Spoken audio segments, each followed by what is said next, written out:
NBCnews.com reporting that the White House, unhappy with some of the biggest names in AI, forming a super PAC to back Republican and Democratic candidates. That super PAC, called Leading the Future, would support what the group calls AI-friendly candidates. CNBC contributor Michal Lev-Ram has been doing some reporting of her own on all this. She joins us now with more this morning. What exactly is the super PAC after? And tell us a little bit about this sort of internal skirmish, if you will, taking place with the White House.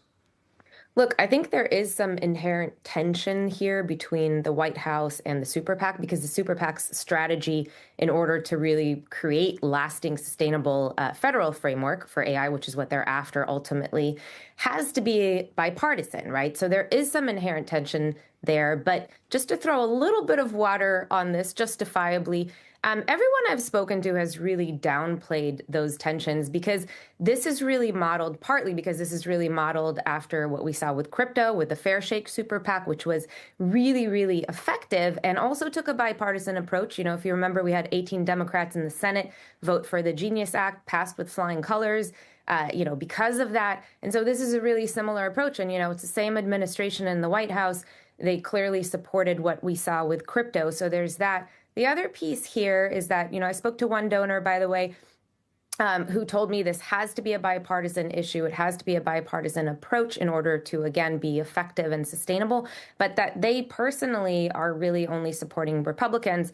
And while there are Democrats that are involved here, and again, they're taking, more holistically a bipartisan approach, I do think that there's going to be, just given the politics here and the leanings of various candidates that we're seeing, I do think there's going to be a little bit of a Republican slant here, which, again, is what we saw with crypto. Fair Shake supported both candidates on both sides of the aisle, but when it came to opposition dollars, it really only went against Democratic candidates who they saw as anti-crypto.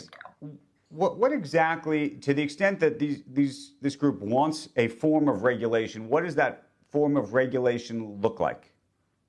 I mean, it's not so dissimilar to what we've seen in the past from the tech industry with social media, again, with crypto. What they want to avoid is, first of all, a patchwork of state laws, which, despite some efforts earlier on, states currently can set their own laws, and they're certainly moving forward with that. So one key difference with this super PAC versus Fair Shake is that they are going to be really, really focused on state elections in addition to the federal side of things.